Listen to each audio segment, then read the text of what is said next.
1% of comparisons between a human performing this knowledge work and the machine resulted in the machine doing a better job at more than 11 times the speed of the human and at less than 1% of the cost of the human professional. So knowledge work is, maybe just to comment, I think there at this point, if you're OpenAI and you have your purported code read and you're in a hurry, you're in a bind, 5.1, GPT 5.1 came out only a month ago, and you need to rush something to market to put at ease perceived competitive pressures, I think there are only approximately 3 levers you have. So one lever, to Dave's point, is compute. You can increase the total amount of compute allocated to given models, and that of course comes at a cost. It comes at the cost of compute scarcities. It comes at the cost of longer response times to prompts.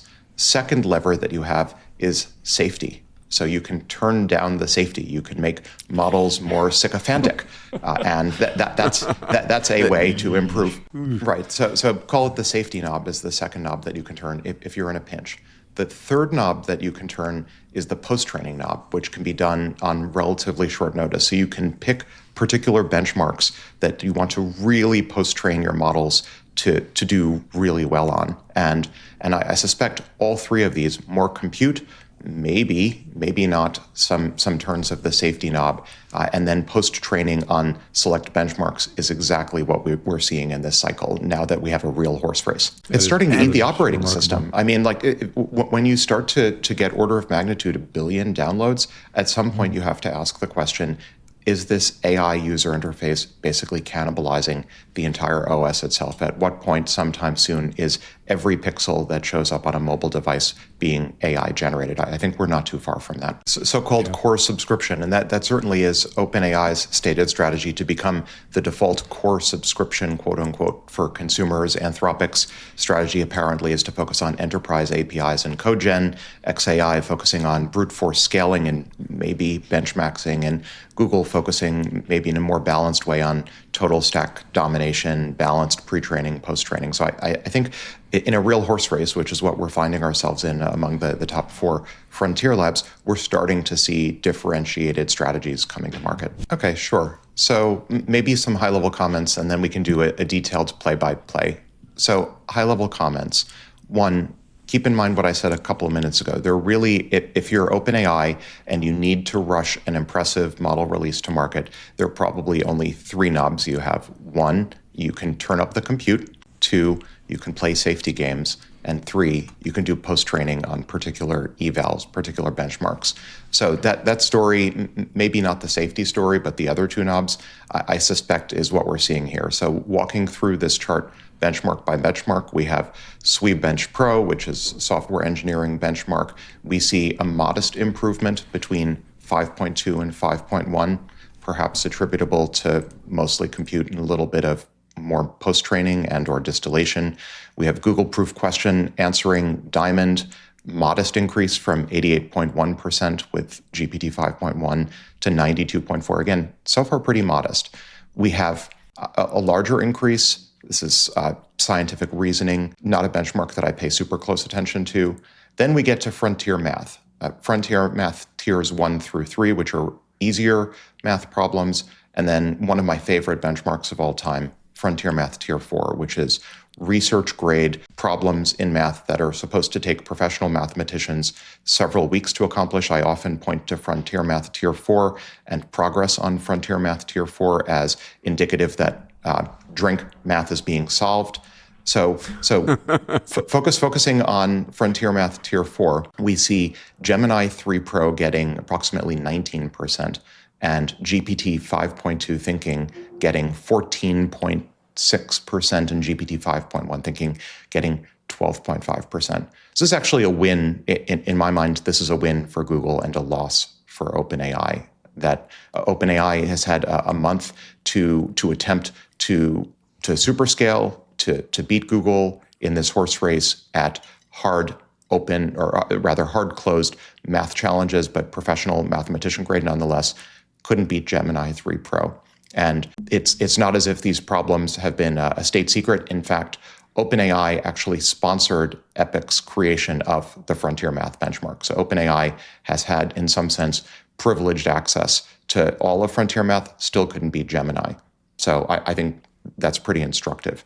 The American Invitational Math Exam 2025, scoring now 100%, 5.2 versus 94%, suggestive of post-training. Yes. Then we get to the second set of benchmarks that I think are super interesting, ARC-AGI 1 and 2, ARC being Autonomous Research Challenge, and of course AGI being AGI.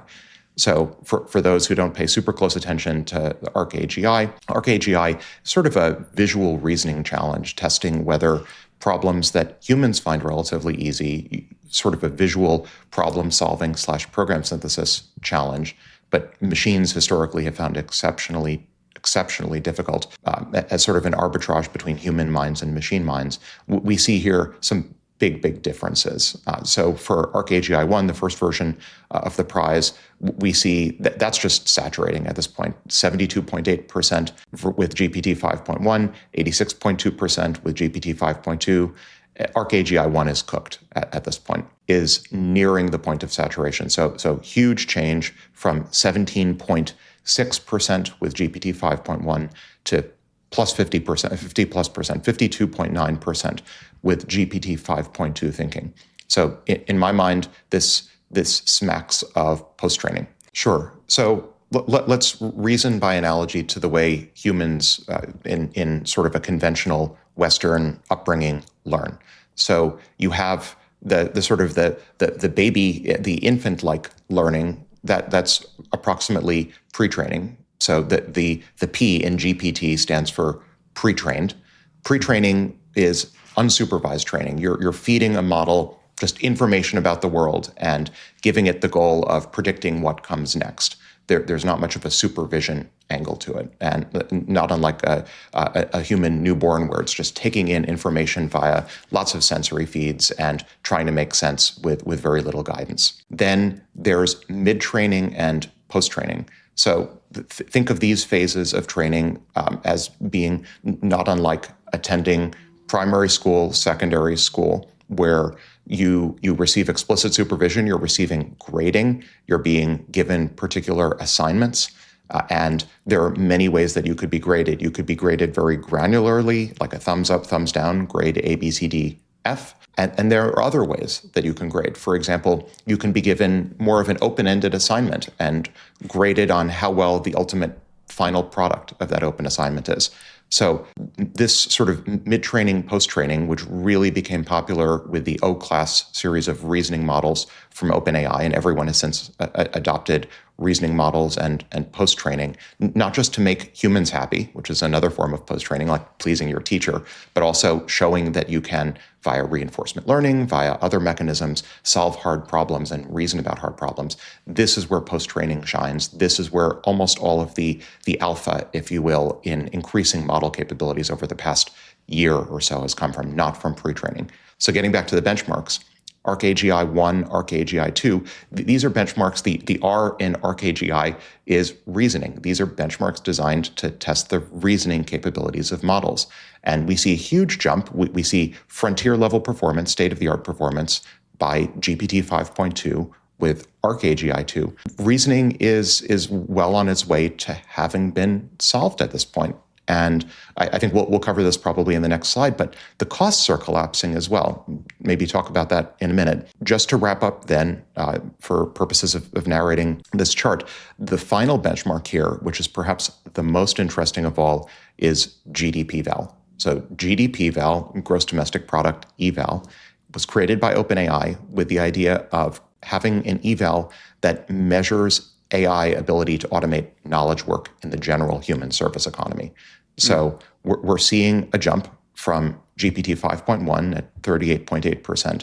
GPT 5.2 is now at 70.9%. This is the clearest indicator in my mind that the human knowledge work economy is cooked. You heard it here. It's cooked. This is 44 different occupations that OpenAI, and by the way, this is like all open source. You can go on GitHub and you can read all of the tasks for GDP-val now. 44 different human occupations, 1,320 specialized tasks like creating PowerPoint presentations or Excel spreadsheets, sort of typical, prototypical knowledge work. Yeah. It's cooked. It's automated, and 5.2, probably again due to elaborate post-training, can get almost 71% of these tasks. That's 70. What that actually means? 71% of comparisons between a human performing this knowledge work and the machine, 5.2 performing knowledge work, resulted in the machine doing a better job. And that was, by the way, at more than 11 times the speed of the human and at less than 1% of the cost of the human professional. Yeah. So knowledge work is, so we talk on the pod, we've spoken several times about hypothetically 40x year over year hyperdeflation. We're seeing 390x year over year hyperdeflation on visual reasoning for ArcAGI. This is unprecedented, and it will not, this level of hyperdeflation in terms of the cost of intelligence will not stay contained to the data centers. It will not stay contained to these still relatively narrow. I know they brand themselves as generally intelligent benchmarks, but they're still relatively narrow in the scheme of things. It's not going to stay contained. Hyperdeflation is going to spread outward from these sorts of benchmarks to the rest of the economy. That's comment one. Comment two, just focusing narrowly on ArcAGI, one of the lovely things about the ArcAGI 1 and 2 benchmarks is they don't just focus on raw performance, they also focus on cost. And if it costs us $100 trillion to solve a hard problem, well, if it's larger than the human economy to solve an important problem, then it almost doesn't matter. But if it's incredibly affordable, to your mantra, Peter, about abundance, if abundance is unaffordable, what's the point? It has to be affordable abundance. And the way we get there is exactly what the ArcAGI organizers do, which is you measure on a scatter plot performance on the vertical axis and cost per task on the horizontal axis. And that shows you what progress looks like. You want progress that looks like points in the scatter plot going up and to the left, greater performance at lower cost. And in fact, if going back to my earlier comments, if you see a frontier lab hypothetically just increasing compute costs, but not actually making efficiency gains, that shows up in these plots too. So you can see, for example, if you look at ArcAGI 1, although it's probably a little bit difficult to read here, if you squint, you can see that GPT 5.2 is on sort of the same extrapolated slope as GPT-5 mini, suggesting that maybe, at least as it pertains to ArcAGI 1, there hasn't actually been major progress, algorithmic or efficiency progress. It's just like more compute being spent on the same tasks. And so it feels smarter, but it's actually because you're putting more work into it. As the aphorism goes, you're lifting with your back, not with your legs. But with ArcAGI 2, there is in fact radical improvement. So we're seeing progress. Spiky. This is very spiky. So spiking. We saw that. That's right. That spider plot was purportedly comparing humans with AGIs or strong models in general. What we're starting to see here is increased spikiness and spiky competition between the different frontier models. So just a little bit of context. Long-form creative writing benchmark evaluates models' ability to basically write a novella, about 8,000-word novella, and as judged by Sonnet 5. And the emotional intelligence judge mark benchmark measures how well a language model or a model can grade short fiction. And so what we're seeing here is no single model dominating all the benchmarks. We're seeing, for example, that with long-form creative writing, Anthropic's Sonnet 4.5 wins and is the best job at writing an 8,000-word novella. It's the same for me. I use 3 Pro for almost all of my writing. It's actually publicly information. We're not breaking news here, maybe just to expand on this.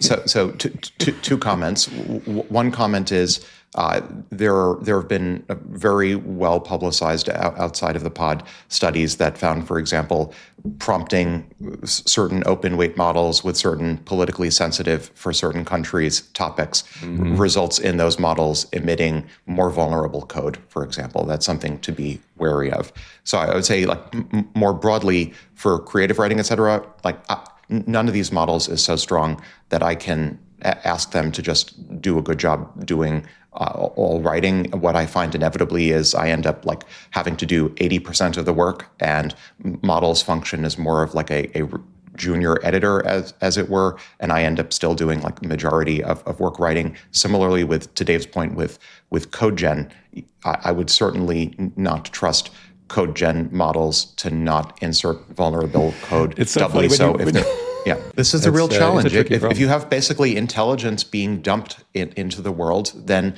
there is this implicit trade-off between, do you want intelligence cheap or do you want it to be safe? I think we're going to see a move to sovereign intelligence. I think that this is the long-term trajectory we find ourselves on. Every sovereign entity is going to want their own sovereign trusted stack. Okay. And also, it's not, I mean, so there's, I think, this sense for a variety of reasons that Mistral is somehow like the EU's sovereign AI stack or sovereign AI model, but its roots are all very much American. All of its early funding is from blue chip American VCs. Sure. Its founding team came from DeepMind and Meta. Yes, it's like raised a large amount of money from ASML most recently, and my understanding is Europe is very interested in using Mistral as sort of an AI emissary to the rest of the world, but its technical roots are deep in the US, and sort of this bizarre world that we find ourselves in, where it's a Paris-based frontier lab or neolab, however they brand themselves, that's the right now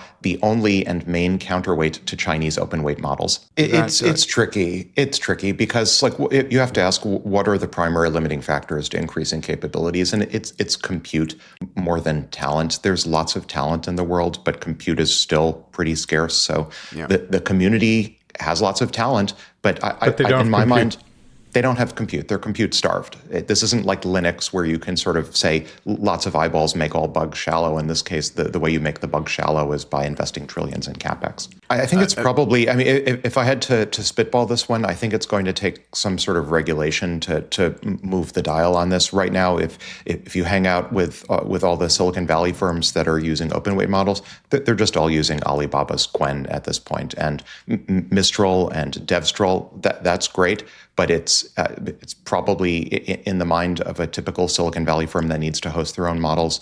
Too little, too late. They're all using Qwen. They're all fine-tuning Qwen. And it's going to take an executive order or an act of Congress or some sort of regulatory measure to turn off the cheap Chinese open weight intelligence before they're incentivized to move over to Mistral or Devstral or GPT OSS. Well, there's so much innovation there too. Yeah, Alex? I think they're in a bit of a tricky situation. So I know the key players. Zuck's undergrad advisor before he dropped out was my postdoctoral advisor, Nat Friedman, who's with Alexander Wang helping to lead this new lab, was my first roommate at MIT. I'm pretty familiar with the key players in this particular story, and I think there are three strategies that Meta could be pursuing and or has been pursuing. So one strategy is that of commodify your complement, drive the cost of generative AI to zero. That was their Llama strategy that they were pursuing. Problem is, Llama 4 was a disaster, and the Chinese open weight models are flooding the market and doing a much better job. The second strategy that they could be pursuing is more conventionally, and perhaps what Wall Street would expect out of Meta, use strong AI to improve like Instagram and other Meta products. And so that I would have to imagine many executives at Meta would like to see all of these new AI resources being used to just improve Meta's other existing products. Strategy 2.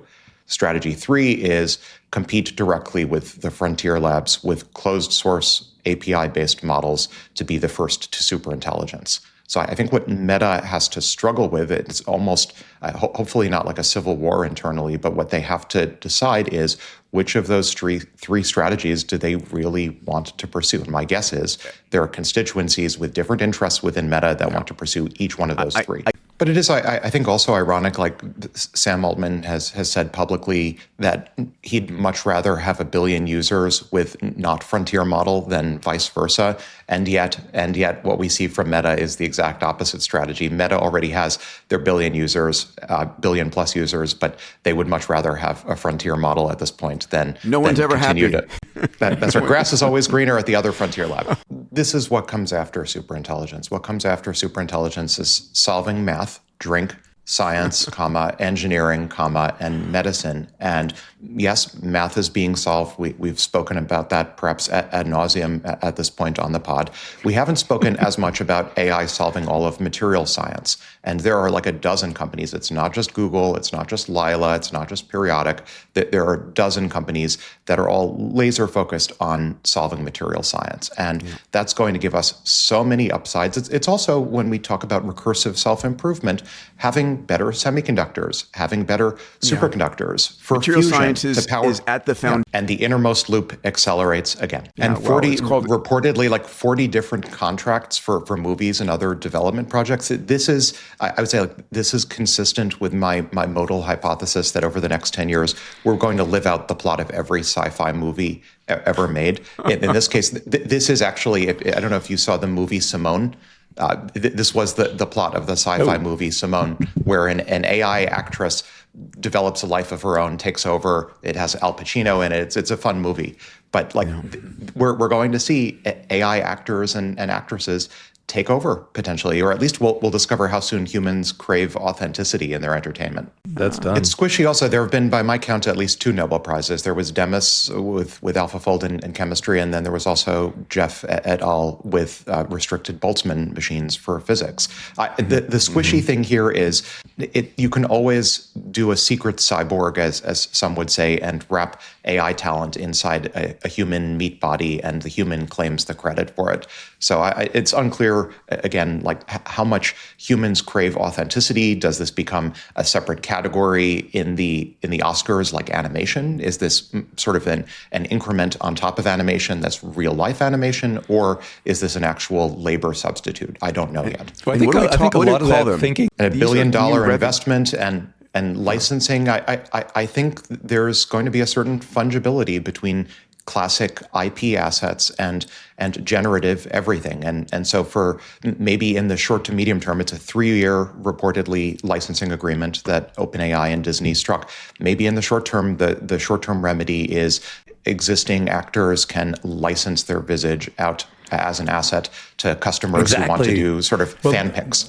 Yep. All right. For what it's worth, maybe to tie a bow on this also, the Dunbar limit of 150 people, that was like in the ancestral environment. If the number is valid at all in the post-social media era, you can maintain light casual associations with thousands of people. But Dunbar... I mean, there's an interstate commerce angle here. Models are being trained in one state and inferenced in other states. This, in my mind, and I read the executive order in the past 24 hours, the EO is ensuring a national policy framework for artificial intelligence. I think it's both reasonable under the interstate commerce clause and also necessary for international competition. It's not at all obvious how a patchwork of state-based regulations results in anything other than total chaos. Drink. Tile the earth with sovereign inference time compute. Drink. It's a new. It's almost like a second Cold War. It's a world that we move to where there are spheres of influence and spheres of fab and spheres of compute, and the decoupling happened. Yeah, I mean, as you were gesturing, Peter, that the wait times right now for gas-fired turbines for AI data centers are 7 years in some cases. So I think this is a brilliant strategic pivot by Boom. It also, to the extent, referencing comments from a minute ago, to the extent we're in almost a quasi-second Cold War, this is almost like a self-directed Defense Production Act type move, pivoting resources perhaps from turbines for supersonic consumer jets to turbines for AI data centers. Of course, there are synergies there, but this is, I think, it's a brilliant pivot. And the irony is there's probably a much, much larger addressable market for gas turbines for AI data centers than there is for consumer supersonic jets at this point. I just hope, for the sake of Boom, that they retain at least some semblance of the original supersonic vision and just don't get overwhelmed by the AI data center business. Or Elon like delivering Starlink now and Mars colony in 10 years. Yeah, well, China does have more people than the U.S. China does have a need for more energy. If AI were not part of this equation and China were to attain U.S. per capita energy footprint standards, China would need more energy. than in a total sense, in an absolute sense, than the U.S. That part makes sense. What doesn't make sense, if you look at the permitting processes required for nuclear energy in the U.S., it's a very different beast. There are obviously the NRC regulates U.S. nuclear power deployments at the national scale. But then on top of that, you have some states that de facto ban nuclear power entirely. We have a patchwork of state and local regulations that make it extremely difficult to deploy nuclear energy. Here in Cambridge, Massachusetts, many people may or may not be aware of this. Cambridge has a nuclear reactor. It's not very well advertised. It's on Massachusetts Ave. It's on the MIT campus. But we have a working nuclear reactor and have had one since, I think, the late 60s, early 70s. But that's very much like not par for the course in the U.S. I wouldn't be surprised if sometime in the next 2 to 3 years, we see some equivalent for nuclear energy of what we just saw with the White House's executive order. I think we're going to see it. It looks so there is a serious story here too, like in China, there's an image doing the rounds with 6 arms. I don't think there's anything like super. Yeah, right. I think evolution has over billions of years, or maybe order of magnitude a billion years, done a search through body space, and there are lots of body shapes that aren't anthropomorphic humanoid bodies, more arms, more legs, more heads, lots of different formats. And I do suspect we'll see to Salim, I'm not sure if this is your dream or your nightmare, but we will see lots of different Cambrian explosion, Star Wars, lots of different body shapes tested. All right. I think Salim is on to something here. Drones are a commodity, but the experience of being on a hot air balloon at altitude in a VR headset controlling a 3D drone, that's got to be some sort of consumer experience that one could build an enormous business out of. Maybe that's more interesting than the drone itself. You want to see yourself suspended on the balloon at altitude. It's more exciting or something. It's probably also just quickly worth pointing out that video, to my knowledge, was actually put out by the Chinese government. And this is a new form of soft power, soft influence, broadcasting these visions, presumably ground truth accurate, but presumably of radical forms of automation. I think we're going to see many forms of propaganda, soft influence, as showing these amazing tech demonstrations of robotics in action start to hit the internet. I do think that this is going to be viewed as sort of like the atomic vacuum cleaner moment of 2025. Like, do you really need a humanoid robot in a convenience store? No, probably. There's more ergonomic solution, like, as you say, Peter, Amazon's just walkout technology on the one hand. On the other hand, I would love to live in a world where every convenience store is filled with humanoid robots in the US. think it's cool. We don't need billions of cars. We do need billions of humanoids. And critically, where does the voice go? The voice goes from the Ring to an on-device, on your phone hosted large language model that then transcribes and analyzes. So what is this really doing? This is really, to the extent that a Ring stays on you almost all the time, this is about adding a button to the human body that enables you to speak to a foundation model that's also on your body. And so question to the moonshot mates here: how long until it's not just a button on your body that enables you to talk to a foundation model, but you're swallowing foundation models? How long to the first edible foundation model? Yeah, I think we'll see swallowable foundation models in the next 2 years. Bluetooth, but critically locally hosted, very locally hosted. It was, if you were reading Accelerando, in which case you had the blueprint for everything we're seeing now. The reason, Peter, why I mean, even though I may be a little bit glib saying, well, if you had read Accelerando, this would have been obvious to you almost 30 years ago on the one hand.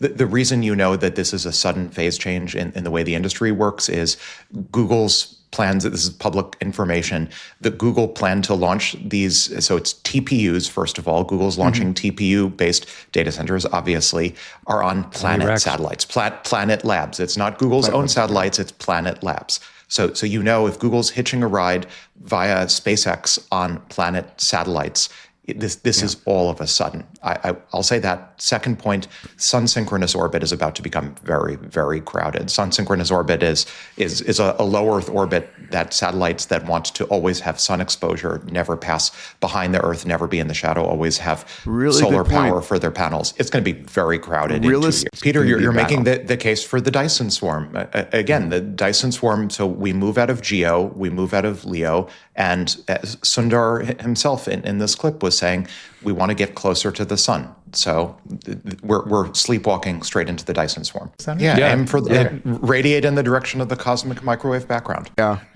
But there are lots of disruptive. There are lots of different failure modes. So I do think this is another multi-billion-dollar company that someone should start. There are many techniques right now, ranging from switching from silicon-based electronics to maybe other semiconductors, like gallium arsenide, 2.6 or 3.7 semiconductors that are more fault tolerant, have different band gaps, to designing just electronics that are intrinsically at the design level better able to tolerate faults, to just doing what right now is a standard protocol, which is if there's a solar storm or bad space weather, you shut down or you switch them to safety mode. So there are lots of partial solutions here.